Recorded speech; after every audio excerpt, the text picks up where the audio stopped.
It's time for Respect the Process, a short chat about commercial filmmaking.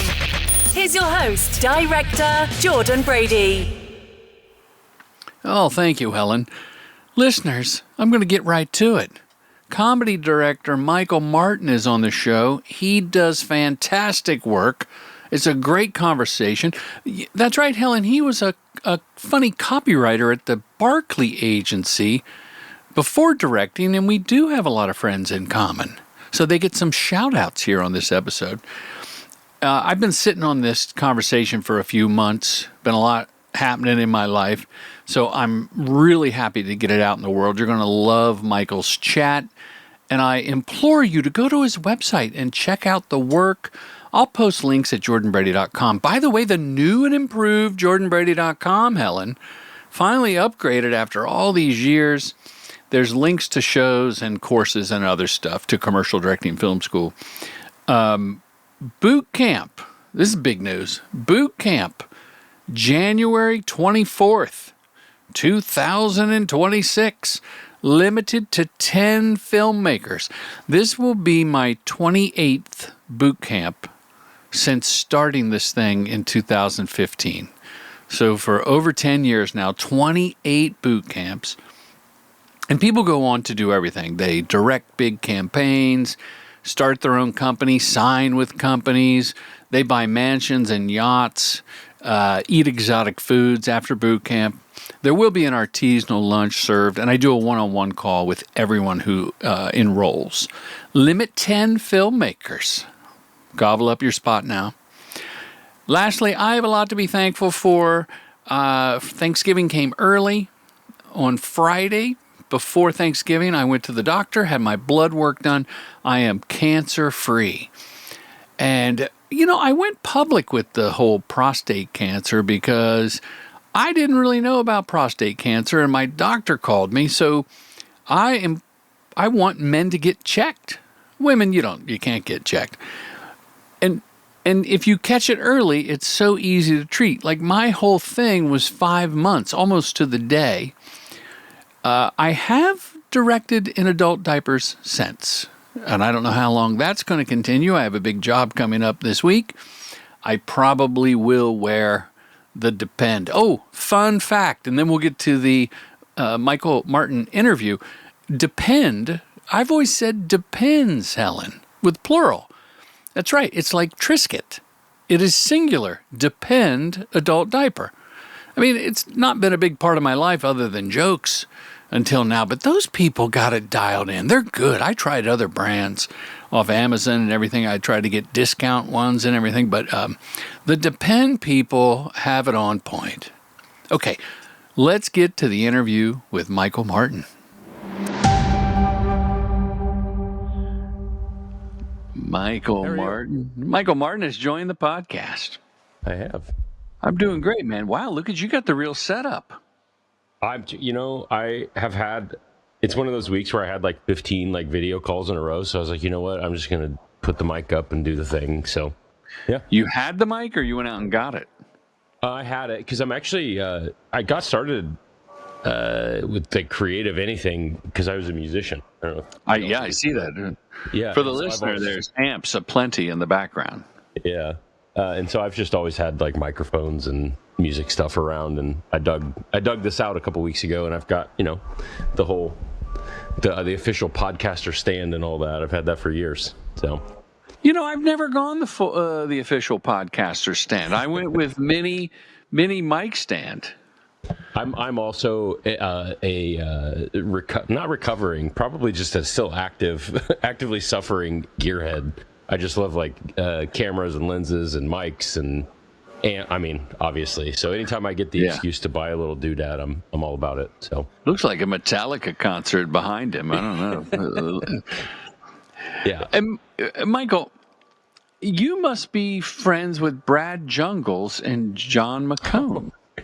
I absolutely am. I didn't know that you know those fellas, but they're a bunch of good dudes running a barbecue sauce company out here in Kansas City. Yeah, awesome dudes. But that's not how we met. I'm sure you met through ad work. Were you directing a spot with those fellas?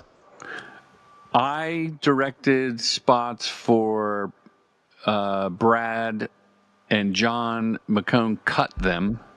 Mm-hmm. And then for a decade, I worked with his dad, Mark McCone, John's dad. And I remember when they launched, and my son and I shot a few things back early on. And I keep in touch with Brad because I'm a fan of Rufus Teague's barbecue sauce. And one of your funny spots is for Rufus Teague's barbecue sauce in a can. It looks like John in the spot. John is in the spot. They were written by His Brad. back. Yeah. Yeah. Actually, John, there's one. I don't know if it's on my website. I'll send it to you if it's not. But it's John's prominently featured in it because it was a football-themed one, and he loves to football. be in it. He does, yeah. But those spots were great. It's also that was a weird when Jungles called me to pitch it. He was like, "So we'd make barbecue sauce and we put it in a can, and it's weird and it's fun, and I mean that's kind of weird and fun." And a little smart and a little dumb is kind of like the crossroads that I try to live in at all times. So, yeah, smart and dumb, the intersection of smart and dumb. Yeah, the old Conan adage. That's me for sure. So, yeah. So, Michael Martin, how did we meet then? You and I, or me and you and Brad I. Jungles. I don't know. I don't care about you and Brad Jungles. I just thought it was a point of reference for us. I mean, I love Brad, I love you, but together it doesn't do me any good. Yeah. You and I, this is our first meeting face to face. Correct. I know a buddy of mine. His name's Anthony Laddish, also a director in Kansas City. He's taken your class, and he put your name on my radar a few years back, and so I've just been following you and listening to the podcast and trying to pick up and glean. One of the things about being a director in Kansas City is that I live in Kansas City. I work kind of based out of Chicago, and I work all over the country, but because of the physical separation from other folks, I don't get to do the I don't really have like other friends that do what I do, and I can't bounce ideas around like at a coffee shop. I've got a friend, John, who lives in LA, who I bounce ideas around a lot. I think he was on your pod just a couple of weeks ago, John Schwartz. But I have to call and do phone calls, and it's a little harder to have that like personal connection. So anytime I can find a director that I admire their work and their career, I just at least try to follow them and see what they're up to on social and see if I can't just keep up with them that way. So, yeah. Oh, wonderful. Well, I have to say, I'm flattered that you reached out. And for me, I want to dispel the myth that if you're in LA, Chicago, New York, or even a secondary market, that there's a bowling league of directors. There's no coffee clutch. Coffee Clatch, I think it's called. Said that we don't all get together and talk about ideas. I mean, there is the Directors Guild in LA. I don't know what it's. I've been to the one in New York, but never as a meeting, just like screenings. So I go to screenings, and I do run into directors and first ADs and second ADs. And after the Spike Lee movie recently, I ran into a couple of people I knew, and we talk about the movie. That's super cool. Sure. But other than that, it's a phone call or a Zoom. And when you reach out, I would rather just do a podcast and get some content out of our lovely meeting. For sure. Well, and it's funny you touched on something that I made a pretty concerted effort to remedy last year. So it kind of just dawned on me. I was on a walk, and it was just one of those like realizations that no shit. But like directors never run into each other because if on the set I'm the director, there's not other directors around. You're top of the food chain, baby. Yeah, and not only that, but like it's I don't ever have the ethos of like I got to be the expert in the room or whatever. But when you're running the show, you don't really want to like lean over to everybody else and be like, well, what do you think I should do here? Like you kind of just run the show and you kiss of death. You're right, exactly. And so last year I realized I was like, you know what? I need to just know more directors. So actually reaching out to you was kind of the same thing where it's every time I find a director who I like their work or like the content they make or the jobs that they are posting, like I just reach out and say, hey.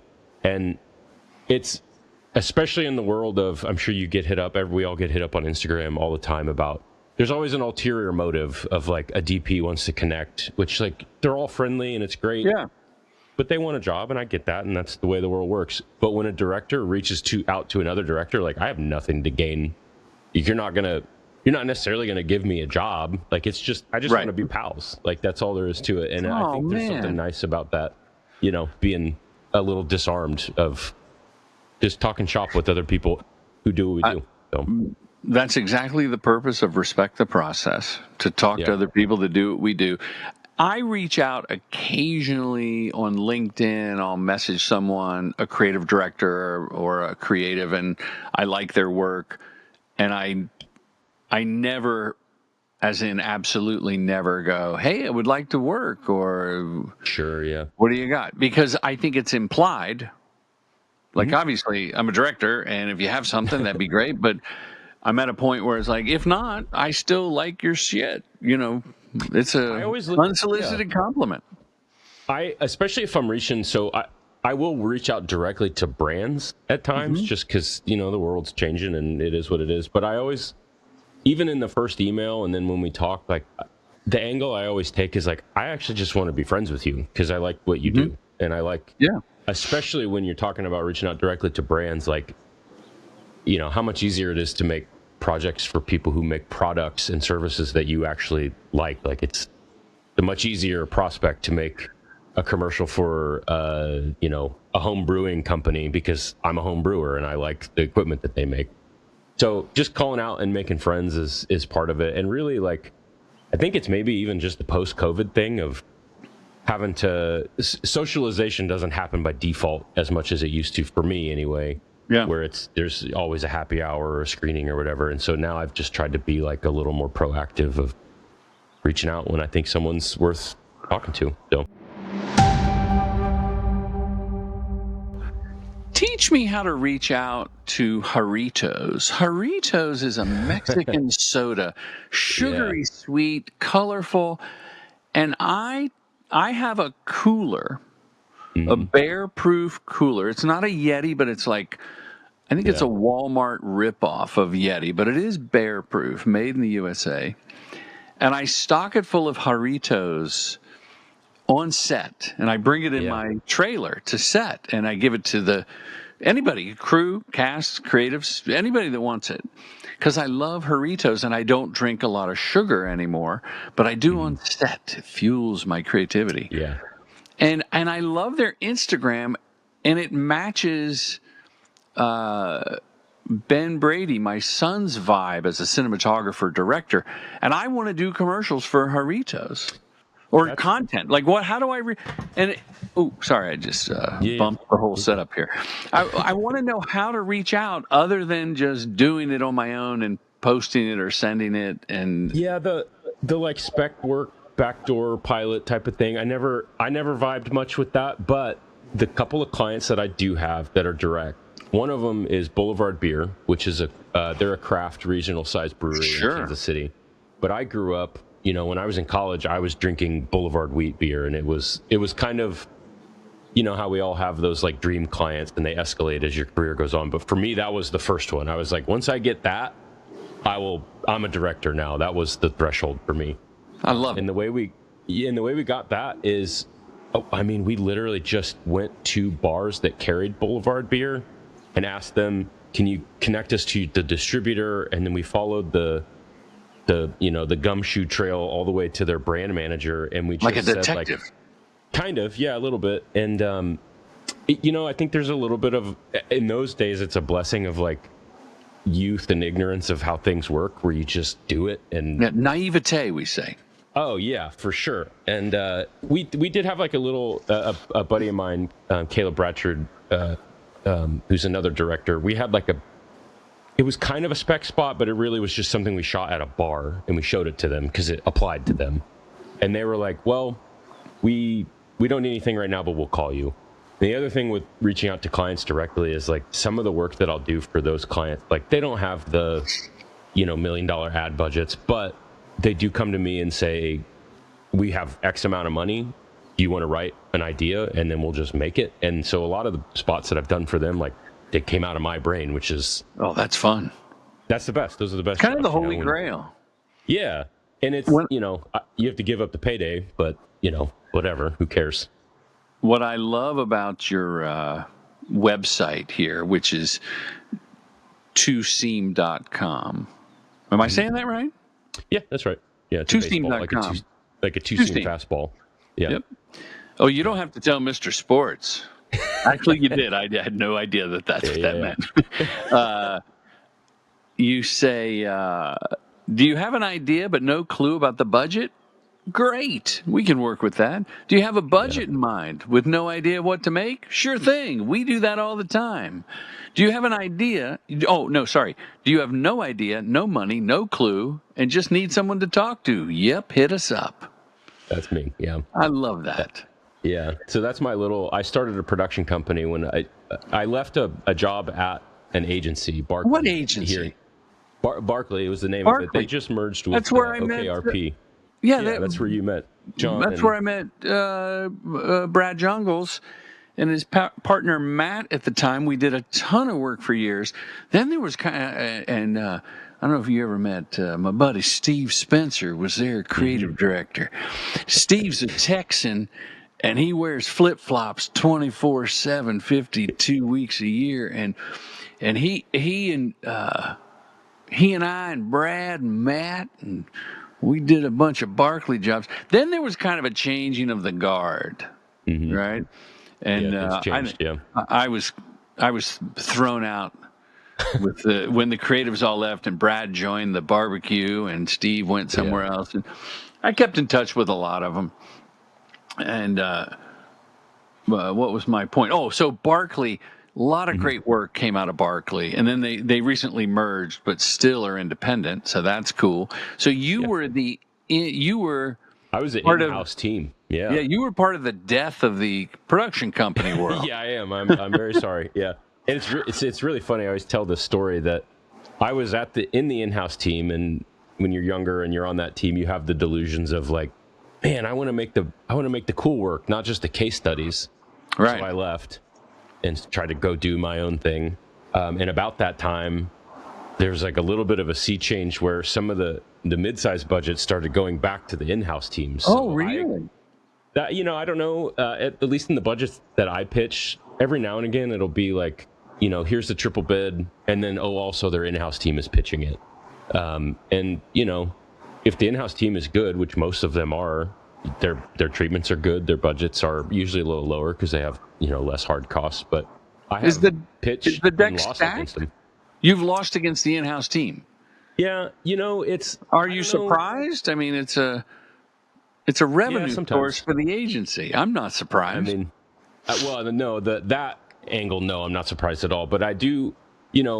Sometimes it's just like a logistics thing of the ever shrinking budgets and smaller timelines and quicker turnarounds. Like, right. I think sometimes there's having been on that team, I do know that there's sometimes a familiarity of like, when you're going to get in the trenches and be on a budget that's too small, on a timeline that's too tight, like you kind of want to be with the people that you already were in the trenches with. So I get that part, but I only have that perspective because I used to be in those trenches.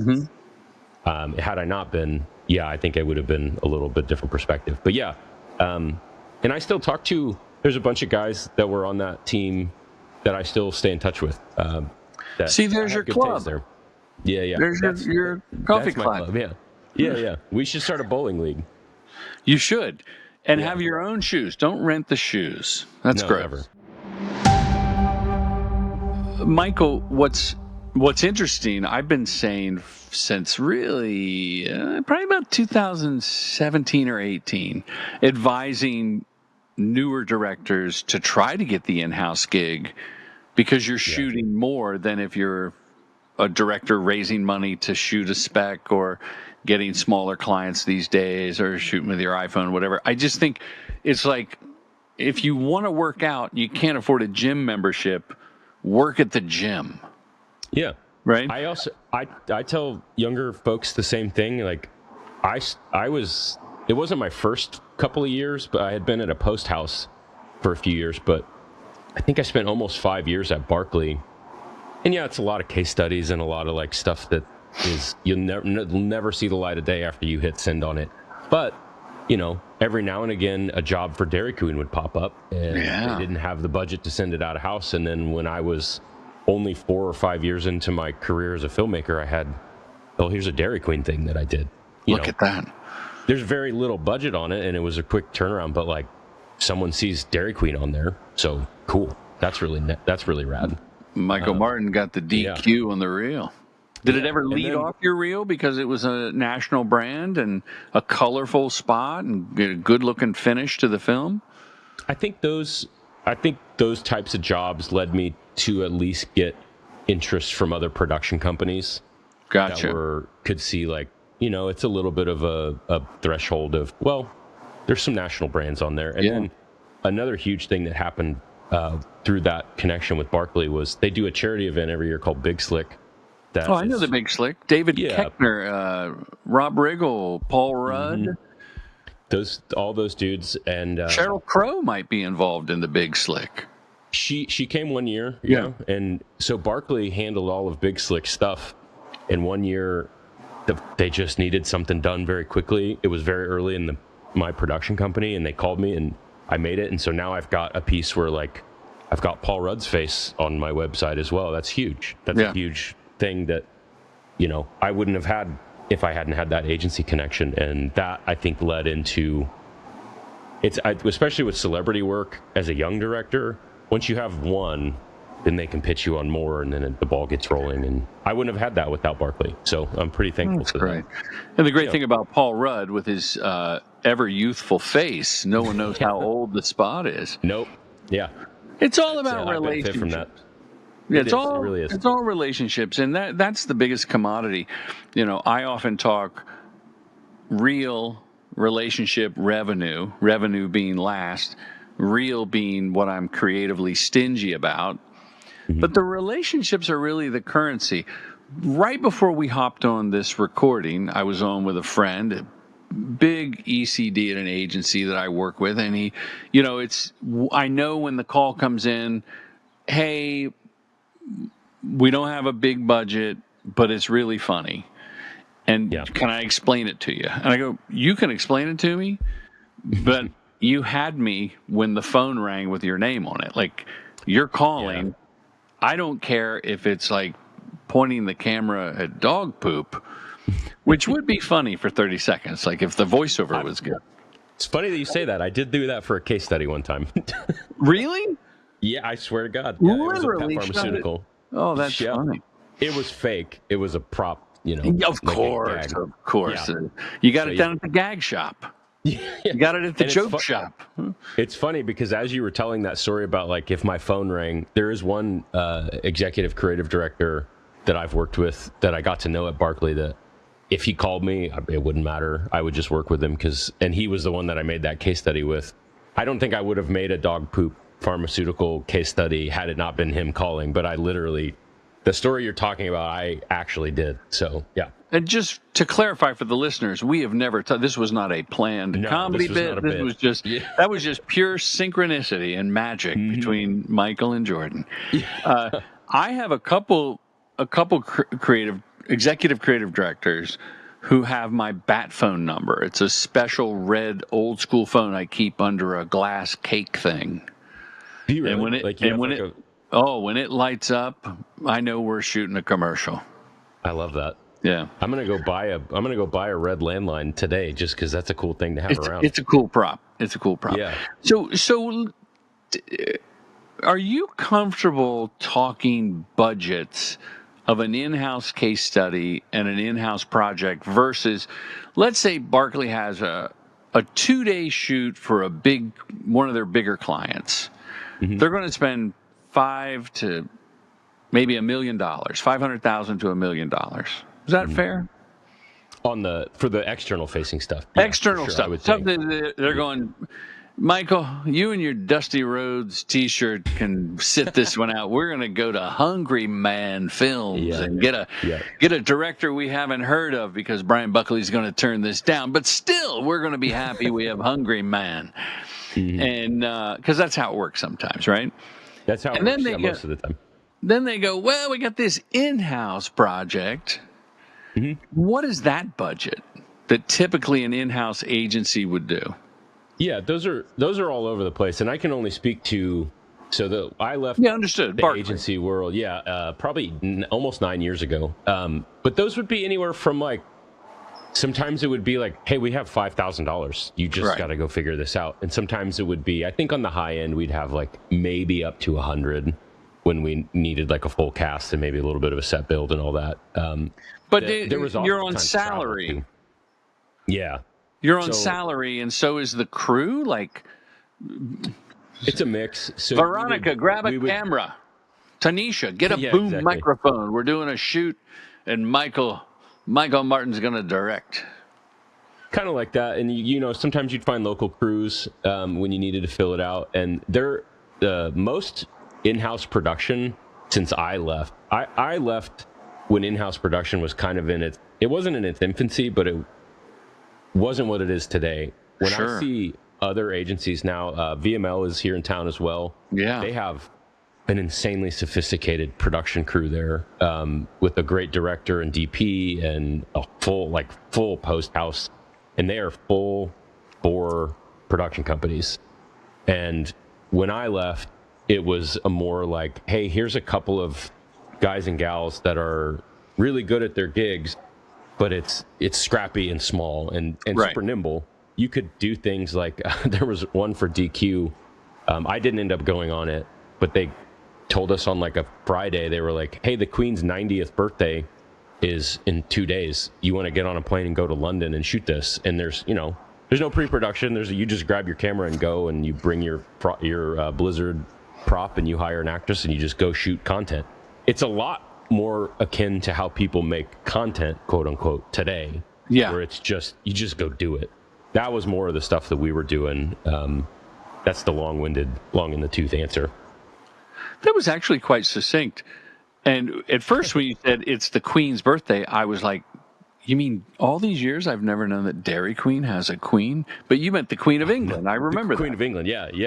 It was her 90th birthday, and they wanted to give her a Blizzard from one Dairy Queen to the other Queen. So, yeah. And it's a prop Blizzard that's perfect with sprinkles and everything?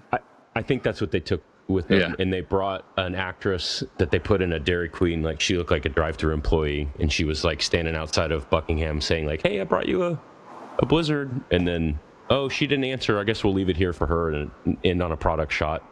So I love it. Yeah, and I edited that one. I wasn't able to go on the trip, but I cut it together, and that's a typical thing that would happen at an agency where it's just like, hey, can you do this in 3 days? And you just kind of say yes and figure it out.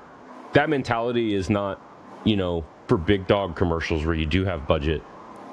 I don't love to take everything from that and put it in these big commercials, but sometimes it does help to have that like background of, I don't know, we're just going to say yes and figure it out. And money solves problems and time solves problems. So we can say yes now, and I can take that mentality, and by the shoot date, we'll have something handled. And I that's a huge lesson that I use almost every production still to this day. Wow, that's a great story. That's a great knowledge nugget lesson that you've dropped right there. Yeah, clip it. I'm going to clip it. That's why I did the pause, so I could do the clip. Yeah. Smart. And I'm also processing everything here. Sure. Yeah. And here's the other thing that you've got me thinking about, because you said that the early days of in-house production is more akin to content, which can be very reactionary to things in the market.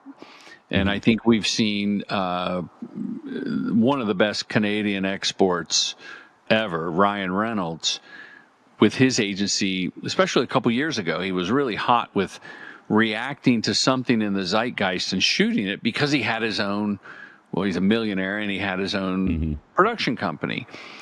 And with AI, even without AI, being able to react to something, like I say AI because, like I personally did just a still, but a funny spoof of the Sydney Sweeney the jeans ad. And I was almost too late. I was like, if I don't do this now, I'm going to be like, oh, a week later you're doing the bit. And it was just a post, but it was, I thought it was funny. And I think with ads, being able to write direct, edit, deliver, and even post. Like I'm looking more at my own original content these days and doing that just for fun and because the tools and the means are now available.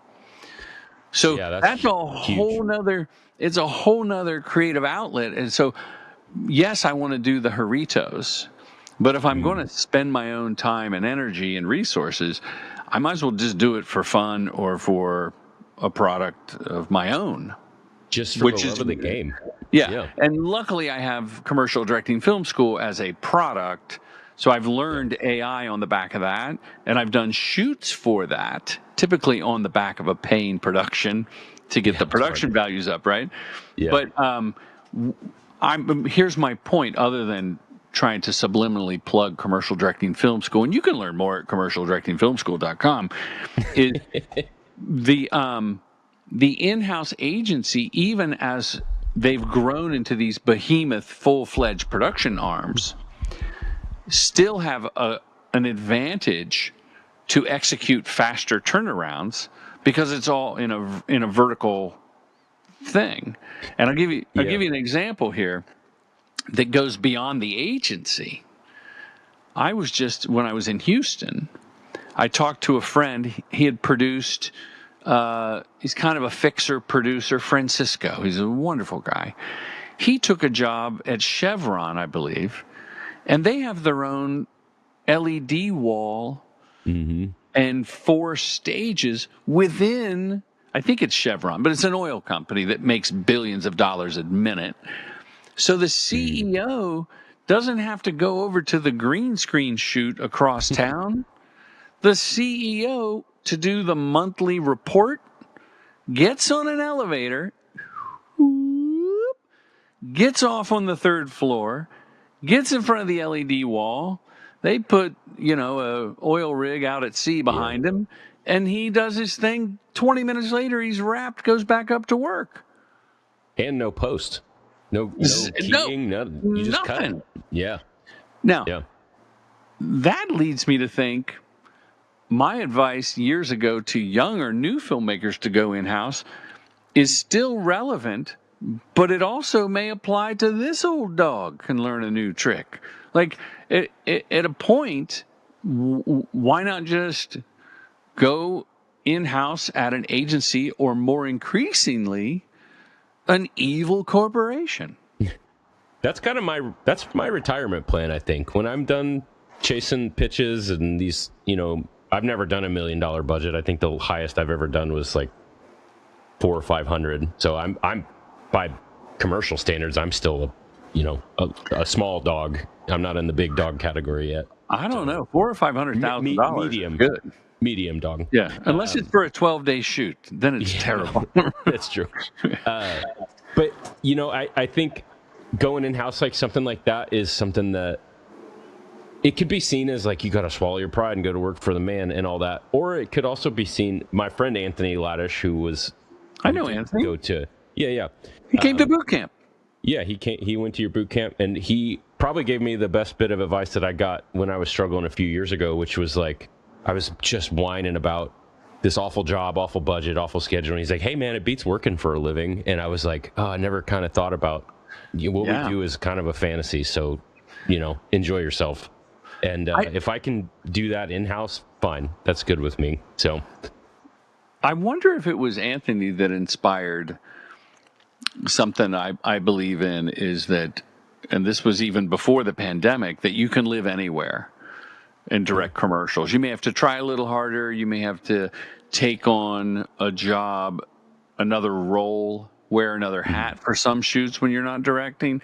But you can make a living as a filmmaker anywhere if you hustle.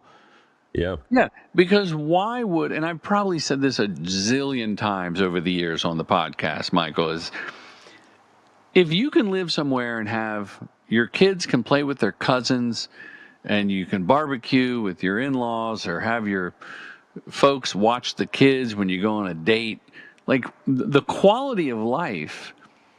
And I grew up and raised my kids in Los Angeles, and I love it. But I have family here, so it's different. Sure, but it's a little different. to move out and get a shitty apartment that you pay 3 times as much as you would as a mortgage in Kansas City. Yeah, let me tell you what my mortgage payment is for a 3-bedroom house here. It's like maybe $1,600. So oh my goodness, I have no motivation to leave now that I can take an agency call this way, and I do all the time. And because I spent time at an agency, as soon as I always tell the production companies, like, if you can get me on the kickoff call, I speak that language well, and I know their struggles. And like half of what we do, I think directing with talent, especially, it's just so much of it's just about empathy and connecting with people quickly. But I lived in those shoes. Like, I know what that world's like. And so I think people pick up on that with me pretty quickly. And we feel, rather than a client vendor, we're pitching and talking to each other, like, it feels like I'm on their team quickly. Already, from the get-go. Because I am on that first call, and it's great. But to tie back to what you said, I can do those kickoff calls on Zoom now. I don't have to be in a room and, on Madison Avenue or in downtown Chicago. Like, I can do that here, and it works. And I have a 3-bedroom house. So I would say they were never in person, though. Because when I started in the late 90s, it was a conference call around a speaker box. Sure, yeah. And there were there was a big job. It was like Prilosec OTC. Probably one of the bigger shoots I ever did. It was like 9 days, millions of dollars. I flew to New York for the follow-up pitch. And this was when treatments were white papers with a couple of pictures. They weren't coffee table books. And I did the first call, and then I sort of fibbed. I bought a ticket to New York and told the production company, hey, I have to go to New York for this meeting with like Miramax. But I'd just done a movie with Miramax, so it wasn't out of the realm of possibilities that I would go to a meeting with Miramax. And I actually did go have a meeting once I got the ticket. And I stayed at it might as well have been a youth hostel. And when the production company found out I was going to New York, I said, can I go to Publicis and meet to hand in the treatment and go over it? And so I stayed right across the street. I walked to the agency, and I did the follow-up pitch and got the gig. Killer. And I would do that again if I could. I would go in person anywhere. Yeah. Because like you, I'm devilishly handsome. I do feel good in a room, and I do like all the little nuance of nonverbal communication that gets lost over a Zoom. I'm good at picking up on, but I'm trying to be better about even just coming into a room, and I'm a comedy director mostly too, so there's something about you kind of have to just show people like, hey, I can get a laugh pretty quick on a phone call and build that rapport quickly, especially as a comedy director. When you talk to, I always view the lifestyle guys as like they're the cool dudes who are climbing the mountains and riding their mountain bikes and all. And like, I'm the guy who is yes-anding goofy script ideas, and I just always feel like such a dork. But if I can be a little charming and a little funny on the first call, I feel like I'm at least gonna get invited at some point. Maybe not for that pitch, but hopefully for another one. Oh, that's great. Hi, it's me, Jake, the editor. You probably know Commercial Directing Film School offers in-person boot camps and online courses. But did you know my dad does one-on-one consultations? Yeah, he does. So, now you know, okay? Anyway, now back to this enthralling interview. Do you use this microphone that you're using, the Shure SM7B, when you do a Zoom, or just for me? I will tell you, if this is making me present better, if it feels like I'm a little more polished, I'm going to start using it on my pitch calls. And usually it's just my AirPods, but. Oh, I use this microphone ever since 2013. Nice. Yeah. But we weren't Zooming back then, so it was a rare. In fact, it was Skype, and did they drop the ball? The Skype people. Oh my God, the fumble of the century. Yeah. Sorry, Skype. Hey, I'll come make a Skype commercial. Anyone at Microsoft, but that's a fumble for sure. Is it still available? I don't even know. They probably shut it down. I don't like a company that big. I'm always curious. Like those companies who can just write off a failure of that size are baffling to me. That's not something that I can even compute. So, well, ever since we started Zooming pitches, I've used the mic, and I try to have decent lighting, even like in the trailer here, natural light. I know the time of day when I look good. In afternoon, I'll open the hatch, and because I think it's important. I want every advantage, and I want to sound, clear and authoritative in some way. And so, and it's also just a testament to, the podcast is called Respect the Process, and like my process with anything. Or actually, this is a good story. So during the pandemic, I own a small production company, so I had a little bit of gear sitting around like a lot of us do, but it wasn't working. And I was like, well, what am I going to do? And I am an avid home cook. I love cooking. I love food. I'm half Italian too, so I think it's just part of my DNA. But I started a cooking show. And as I was like, it was twofold. It gave me something to do physically, like shooting and stuff, but it gave my brain something to chew on of like, okay, I can't concept a commercial or a pitch. Like, let's come up with a cooking show idea. I chewed on that for a while, and it was, we all make our little passion projects, short films or docs and all that. You never think about making just a YouTube show, but because of that, I had there's no pretense of it had to be successful or it needed to go on a festival. It was just me expressing myself. And what I came up with was an idea called the full measure. Because, if I'm going to make burgers, I'm not the guy that's going to like just buy the packed burgers and put them on the grill. I'm going to buy sirloin and ground chuck. You're a put it in my crap brewer. freezer and then put it in my food processor. Yeah. I do everything. Full measure. Whole ass, as they say. And part of that is for me in the pitch process. It comes through in that when I go on that call, I just did one yesterday morning, but like if I'm not running the slides or someone else is running the slides, like I don't even need to see them because I've rehearsed it 20 times and I know every word that's in there, because that's just part of my process, is to be like granular down to my microphone sounding good, the light being okay, like just having my stuff together. And I think it's probably just my OCD, just needing to feel control over those things. But I do think it describes, I'm pitching the second they see my email address, my pitch process has started. Like that's part of the whole thing, and that's intriguing. Obsessiveness. Yeah, and then that type of obsessiveness is definitely part of everything that I do. So. And so, on your first pitch, you are doing a slide presentation? No, not on the first call. But when you do the treatment call. Yeah. But I try to think of it, especially on the first calls and even on the treatment calls, you get 30 minutes.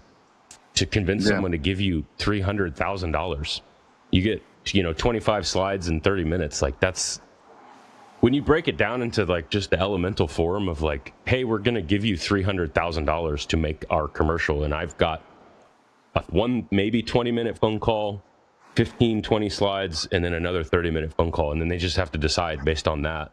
And then is that $10,000 a slide? That's a good. I never broke it down that way.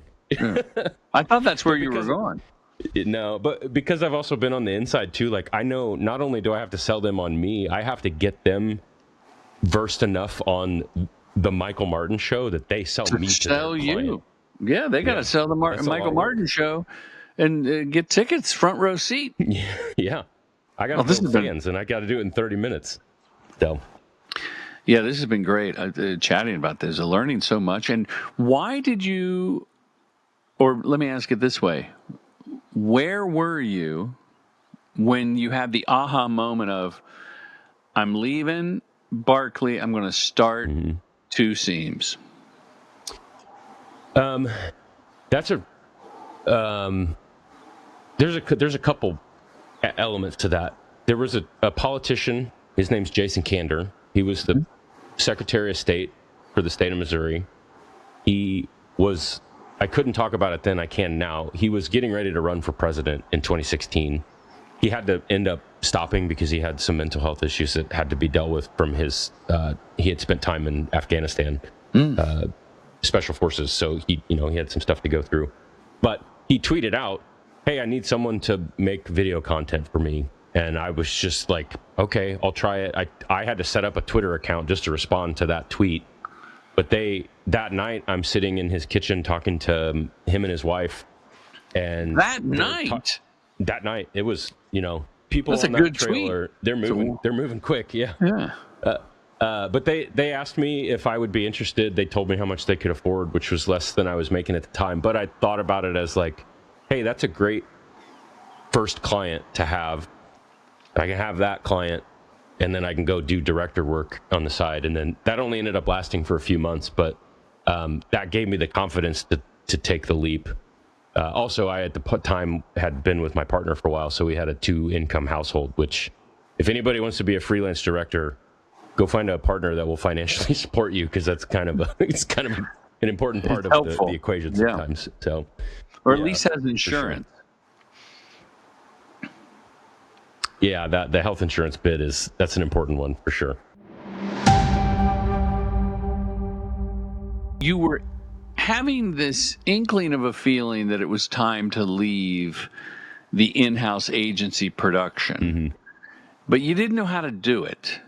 And you see the tweet by the special forces soldier turned politician, and you thought, that's my ticket out of here. Yeah. So you craft 140 characters. It was just, yeah. That's cool. Mm-hmm. Do you still have those spots? It worked, and it was, so what we ended up making was a vlog. This was 2014. Sure. No, this was 2017, so I don't remember when it was, but it was back very when people Casey said Neistat inspired. Yeah, it was that type of thing. And I think we made between like 15 and 30 episodes, and they're still out there. Oh, wow. That's a lot of content. And we did it quick. It was, I would get on the plane in the morning. We would go to wherever we were going. I'd film all day. Sometimes we would stay the night, and I'd fly home, edit for 2 days, get on the plane. I mean, I was taking probably between 6 and 8 flights a week. All around Missouri?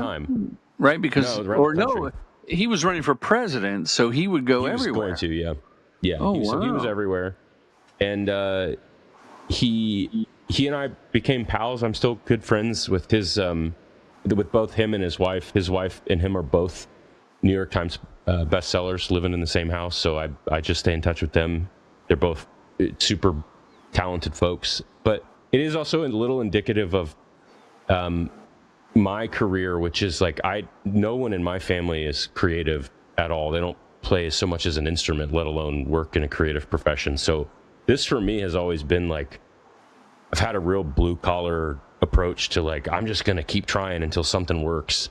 And at the time it was, I'm going to quit and make this vlog. And then after that didn't work, I'm going to reach out to production companies and just kind of keep at it until something starts taking. And in the last like probably 5, 6, 7 years, probably, I do feel like things have started to take hold. My body of work has grown enough to where I feel like you look at my stuff and I feel like I have an angle on the type of comedy and the type of spots that people are. It's nice because lately I feel like I'm getting reached out to for spots that are on brand for me and my sensibilities rather than point just of view. You have you have a comedic point of view that comes through in the work.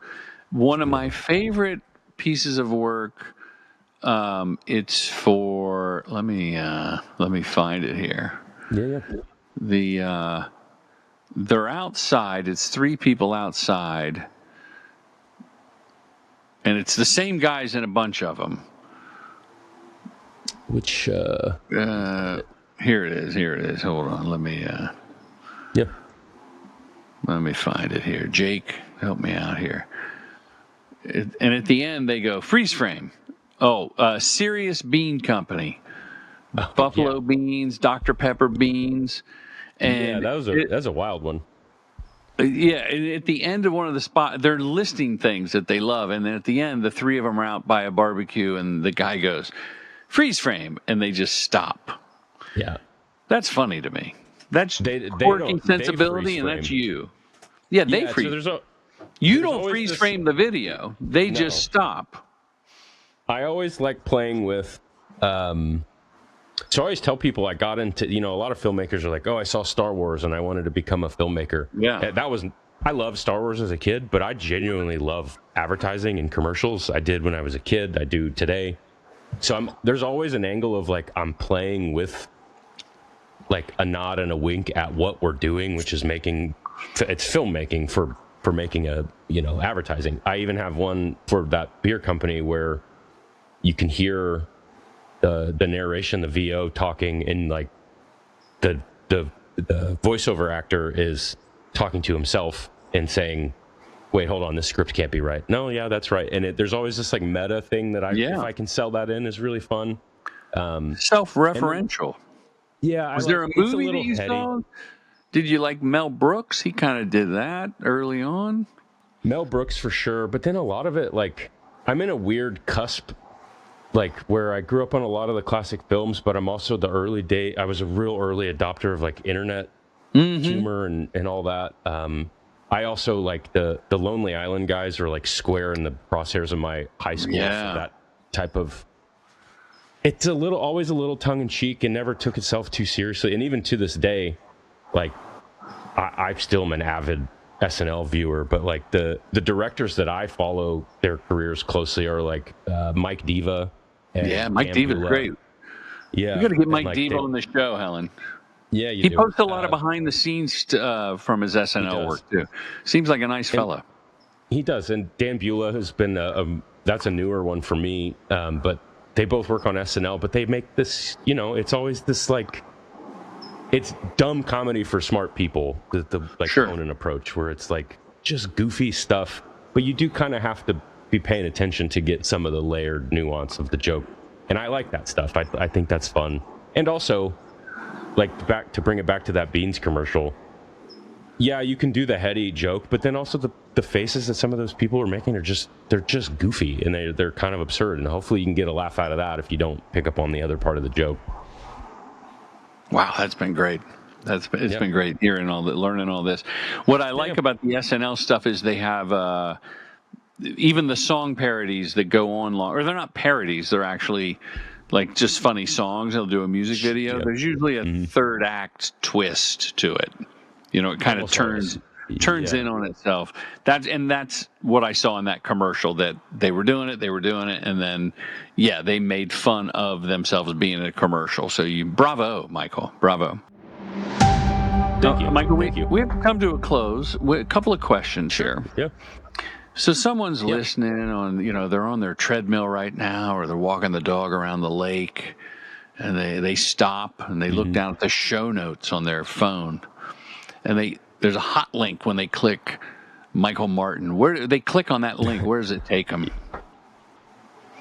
Well, because this is Respect the Process, I would love other directors or anybody who's interested to talk about or see my work to go to I have a director website that is Michael Martin, my name, .co. That's where you can find all of the work that I've directed. I have a production company, but I care more about my directing work than running a production company. So yeah. Are you available for freelance? Go ahead. I interrupted you. Sorry.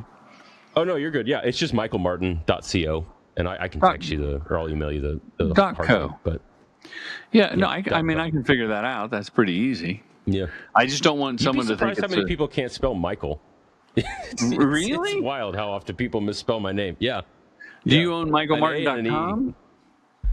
There is a photographer named Michael Martin who I have actually talked to him. And you he offered will not him give money. it up.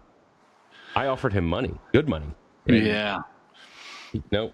Yeah. Okay. Well, we can't all be JordanBrady.com. So I bought that early. Yeah. There's actually some young comedian named Jordan Brady, and there's I think in either Australia or it was New Zealand. There's a Jordan Brady that's a songwriter as part of a duo called Winterborn, and I got one of their BMI music publishing checks because I have a bunch of songs with BMI from a movie.